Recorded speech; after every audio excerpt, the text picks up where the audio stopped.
चलिए जानते हैं देश दुनिया की महत्वपूर्ण खबरों को सिर्फ 5 मिनट में। पर इससे पहले आपने अभी तक हमारे चैनल को सब्सक्राइब नहीं किया तो सब्सक्राइब कर लीजिए और बेल आइकन को भी दबा दीजिए ताकि ऐसी ही लेटेस्ट न्यूज आपको मिलती रहे।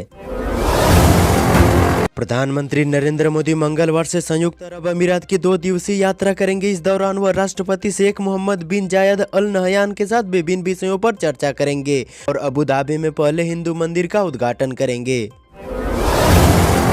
आगामी लोकसभा चुनाव से पहले राष्ट्रीय जनतांत्रिक गठबंधन का कुनबा और बढ़ता जा रहा है। एक के बाद एक राजनीतिक दल एनडीए का हिस्सा बन रहे हैं। आने वाले दिनों में चंद्रबाबू नायडू की तेलुगु देशम पार्टी और पंजाब शिरोमणि अकाली दल के भी एनडीए में शामिल होने की उम्मीद जताई जा रही है।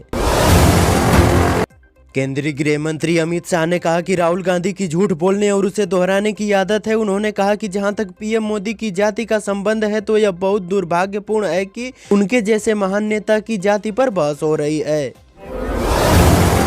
भारत चीन विवाद पर केंद्रीय गृह मंत्री अमित शाह ने शनिवार को लोकसभा में कहा कि मई 2020 से पूर्वी लद्दाख में एलएसी पर सीमा विवाद चल रहा है। इसके बावजूद भी भारत ने सैन्य गतिरोध के दौरान किसी भी क्षेत्र को नहीं खोया। ऑल इंडिया मजलिस इत्तेहादुल मुस्लिमीन चीफ असदुद्दीन ओवैसी ने लोकसभा में राम मंदिर निर्माण को लेकर हो रही चर्चा में भाग लिया और पीवी नरसिम्हा राव और एलके आडवाणी को भारत रत्न दिए जाने पर सवाल उठाया। केंद्रीय गृह मंत्री अमित शाह ने शनिवार को नागरिकता संशोधन अधिनियम को लेकर बड़ी घोषणा की। उन्होंने कहा कि लोकसभा चुनाव से पहले सीएए को लागू करने का नोटिफिकेशन जारी कर दिया जाएगा और इसे लागू भी कर दिया जाएगा। मराठा आरक्षण की मांग को लेकर मनोज जारंगे पाटिल ने शनिवार को फिर अनिश्चितकालीन अनशन शुरू कर दिया। प्रधानमंत्री नरेंद्र मोदी रविवार को मध्य प्रदेश के झाबुआ में जनजाति सम्मेलन से आदिवासी मतदाताओं को संदेश देंगे। क्रांति सूर्य टंटेया आदिवासी विश्वविद्यालय की आधारशिला रखने के साथ साथ कई परियोजनाओं का शिलान्यास व लोकार्पण भी करेंगे।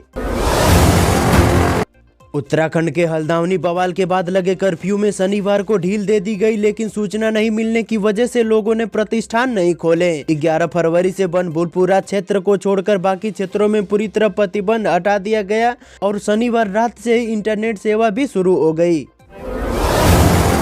जम्मू कश्मीर आतंकी इकोसिस्टम को नष्ट करने और भर्ती पर पूरी तरह रोक लगाने के लिए आतंकियों के मददगारों पर पुलिस ने शिकंजा कसने की तैयारी कर ली है। मस्जिदों, मदरसों, स्कूलों व अन्य जगहों पर युवाओं विशेषकर छात्रों को आतंक के रास्ते पर उकसाने वालों के बारे में जानकारी देने पर 1 लाख का नगद इनाम देने का ऐलान किया गया है।